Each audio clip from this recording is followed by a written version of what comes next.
BSc presence option સ્ટ્રીટમાં આપ સૌનું સ્વાગત છે દર્શક મિત્રો. હું યોમિક આપની સાથે. ભારતીય બજાર આજે સતત બીજા દિવસે સતત તેજીનો દોર સાથે આગળ વધી રહ્યું છે.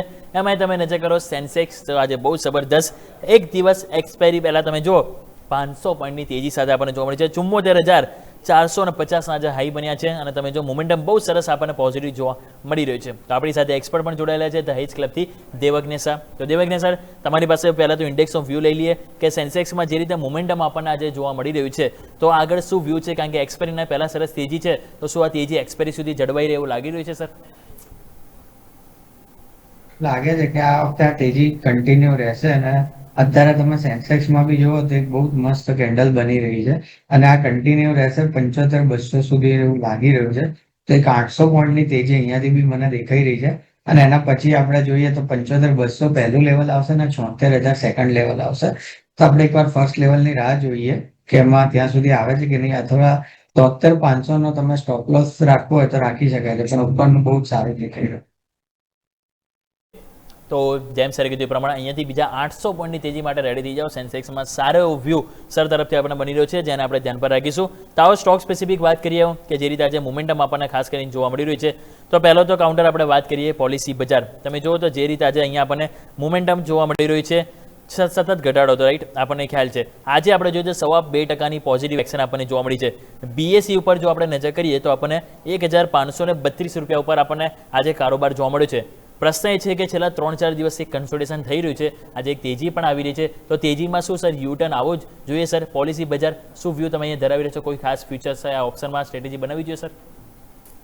પોલિસી બજાર અત્યારે સારો ડાઉન ટ્રેન્ડમાં છે અને આ થોડુંક એક બાઉન્સ બેક થયું એવું લાગે છે અને 1594 એટલે આપણે ઓલમોસ્ટ 1600 રૂપિયાનું level convincingly daily closing basis ઉપર ક્રોસ કરે છે તો તેજી કરવી જોઈએ. અધરવાઇઝ આ એકવાર 1580-90 થી રેઝિસ્ટન્સ લઈને પાછું નીચે આવી શકે છે. જેમ સરે કીધું પ્રમાણે રેઝિસ્ટન્સ છે, થોડું વેઇટ કરી લઈએ, એ બાદ ફર્ધર આપણે ડિસાઇડ કરીશું. એક બીજો કાઉન્ટર છે કે જે દબાણ બનાવી રહ્યો છે અને એ છે પાવર ઇન્ડિયા. આજે સ્ટોક્સ તમે જોવો તો 2.25% આપણને નીચે જોવા મળી રહ્યો છે અને આપણે જોઈએ તો છેલ્લા 3-4 ટ્રેડિંગ સેશનથી આપણને એક કહેવાય ને સેલિંગ પ્રેશર જોવા મળી રહ્યું છે. 2.25% આજે આપણને નીચે જોવા મળ્યું છે. 33,800 ઉપર સ્ટોક્સ આવી ગયો છે. ઓલમોસ્ટ દિવસના લોની નજીક જ છે. તમે જુઓ તો 33,800 ઉપર સતત 3 દિવસથી ઘટાડો. શું આ ઘટાડો અટકશે કે ફરીથી હજુ પણ એક દબાણ જોવા મળી શકે સર? એ શું શોર્ટ કરવું તો કરી શકાય સર? પાવર ઇન્ડિયામાં મારા ટાર્ગેટ 30,100 રૂપિયા સુધીના બને છે અને જે રીતે પાવર ઇન્ડિયામાં રેલી આવી હતી તો એ રીતે તો મને એવું લાગે છે કે આ 30,000 સુધીનું એક ડાઉનવર્ડ ટ્રેન્ડ બતાવી શકે છે, કારણ કે એ બધું રિટેસ્ટ કરવા આવી રહ્યું છે. તો ફર્સ્ટ ટાર્ગેટ એમાં 31,200 સુધીનો રહેશે અને સેકન્ડ ટાર્ગેટ 30,100 રૂપિયા સુધીનો રહેશે. તો કોઈએ જો શોર્ટ કરવું હોય તો અત્યારે 34,800 એટલે 1,000 રૂપિયાના સ્ટોપ લોસ સાથે રાખીને નીચેમાં 3,000 કે 4,000 રૂપિયા સુધીના ટાર્ગેટ રાખી શકો છો. ઓકે, તો અહીંયા 1,000ના સ્ટોપ લોસ સાથે 3,000થી 4,000 સુધીના નીચે આપણને લેવલ જોવા મળી શકે છે ટાર્ગેટ તરીકે. તો આપણે શોર્ટ કરવાની સલાહ બની છે હિટાચી એનર્જી એટલે કે પાવર ઇન્ડિયા, જેને આપણે ધ્યાન પર રાખીશું. નેક્સ્ટ કાઉન્ટર વાત કરીએ તો દબાણવાળું આખું સેક્ટર છે અને એ છે મેટલ સેક્ટર. તમે જો નેશનલ એલ્યુમિનિયમ જો આજે દબાણ જોવા મળ્યું છે. ઇવન ઘણા બધા સ્ટોક તમે જો આજે મોટાભાગનું આજે પ્રોફિટ બુકિંગમાં જ જોવા મળી રહ્યા છે. સતત ત્રીજો દિવસ છે મેટલ કાઉન્ટર આજે કહેવાય ને કે એક દબાણ બનાવી રહ્યું છે. તો સર એક વખત અહીંયા પણ વાત કરી લઈએ, મેટલ સેક્ટરમાં કોઈ ફ્રેશ તમને લાગી રહ્યું છે કે જે રીતે સતત દબાણ બની રહ્યું છે તો કોઈ શોર્ટ કરવું હોય તો કોઈ અહીંયા ઓપોર્ચ્યુનિટી છે કોઈ સ્ટોકમાં સર? મારા હિસાબે હિન્ડાલ્કો શોર્ટ કરવો જોઈએ. હિન્ડાલ્કોમાં જે રીતે ગેપ ડાઉન ખુલેલું છે પરમ દિવસે પછી સતત નીચે આવી રહ્યો છે, તો હિન્ડાલ્કો તમને 1,000 સુધીના ટાર્ગેટ જોવા મળે છે ને એના પછી 970 રૂપિયા સુધીના ટાર્ગેટ જોવા મળી શકે છે. તો હિન્ડાલ્કોમાં તમે શોર્ટ બનાવી શકો છો. ઓકે, હિન્ડાલ્કોમાં અહીંયાથી શોર્ટ કરવાની સલાહ બની. તો સર સાથે એક એકવાર હિન્દુસ્તાન ઝિંકનો પણ વ્યૂ આપી દો, કારણ કે અહીંયા પણ તમે જો મોમેન્ટમ સરસ તમે જુઓ તો જે એક ટાઈમ હતો એપ્રિલ મહિનો હતો કે સરસ તેજી હતી, પરંતુ મિડ મેથી તમે જો જે દબાણ આવ્યું છે ચાંદીમાં જે સેલિંગ પ્રેશર છે કે જે સીધી અસર આપણને સ્ટોક ઉપર જોવા મળી છે. આજે પણ અહીંયા ફર્ધર દબાણ જોવા મળ્યું છે. તો અહીંયા સર શું વ્યૂ છે આપના માટે? મારા હિસાબે અહીંયા બી શોર્ટ બને છે હિન્દુસ્તાન ઝિંકમાં બી, અને આ થોડુંક કદાચ એક નાનો બાઉન્સ બેક આવી શકે છે, પણ અહીંયા કોઈ તેજી તો બનતી નથી અને તમને આ નીચેના લેવલ્સ અત્યારે 543 ચાલે છે તો કદાચ 530 સુધી બી જોવા મળે, પણ અહીંયા રિસ્ક રિવોર્ડ એટલો ફેવરેબલ નથી લાગતો. તો એવું તમે આમાં એવોઇડ કરો, પણ હિન્ડાલ્કો વધારે સારું લાગે શોર્ટ કરવા. ઓકે, તો અહીંયા પણ હજુ એક દબાણ જોવા મળી શકે, પરંતુ શોર્ટ માટે પ્રેફરન્સ આપવા માટે હિન્ડાલ્કો એક સૌથી વધારે બેટર છે, જેને ધ્યાન પર વાત કરીશું. તો થોડીક તેજીની પણ વાત કરી લઈએ તો પીડીલાઇટ ઇન્ડસ્ટ્રી તમે જો બહુ સરસ મોમેન્ટમ જોવા મળી છે. 1511 આજુબાજુ સ્ટોક્સ આપણને કારોબાર જોવા મળી રહ્યો છે. એક વખત સર નજર કરો તો પીડીલાઇટ ઇન્ડસ્ટ્રી બહુ જ ઇમ્પોર્ટન્ટ લેવલ છે. મેક્સિમમ ટાઈમ તમે જો મે મહિનામાં 2 થી 3 વખત ત્યાંથી રિજેક્શન આવ્યું અને એક્ઝેક્ટલી અત્યારે ત્યાં કારોબાર કર્યો છે. લાગે છે કે આ ફેરી સફળતા મળશે. શું અહીંયા લોંગ કરવાની સલાહ રહેશે સર?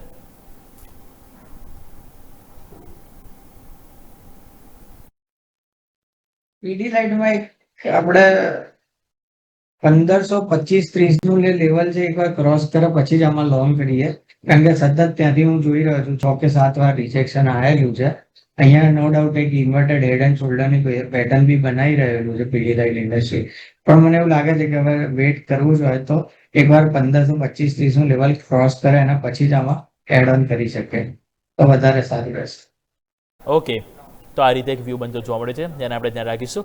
થોડુંક વેઇટ એન્ડ વોચ કરી લઈએ અહીંયા આપણે ફર્ધર એક્શન માટે.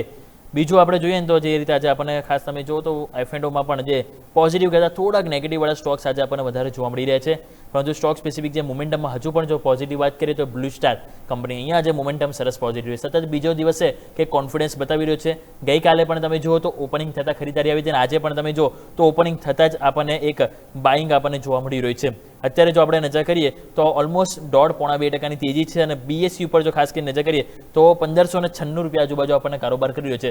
1612 આજે આપણે જોઈએ તો હાઈ પણ આપણને બન્યા છે. તો બ્લુ સ્ટાર એક વખત નજર કરો સર, 2 દિવસથી જે કોન્ફિડન્સ આવ્યો છે શું આ ટેમ્પરરી છે કે પછી યુ ટર્ન માટે અહીંયા એક્સપેક્ટેશન રાખવી જોઈએ સર? બ્લુ સ્ટાર એક ડાઉનવર્ડ ટ્રેન્ડમાં છે.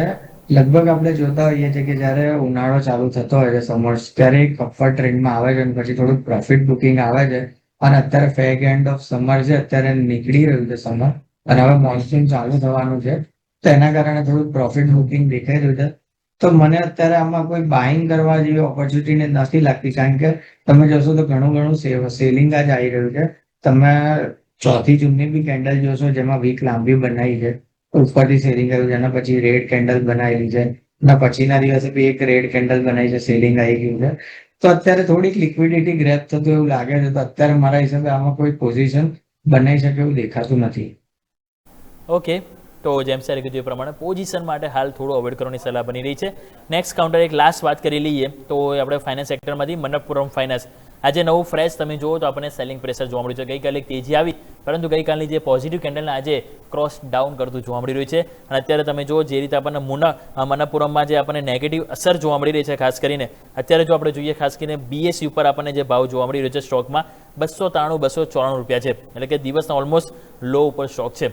શું અહીંયા સર લાગે છે કે આજે આજનું સેલિંગ પ્રેશર હજુ કન્ટિન્યુ જોવા મળે? શું અહીંયા શોર્ટ કરવું કરી શકે છે મનપ્પુરમ ફાઇનાન્સ?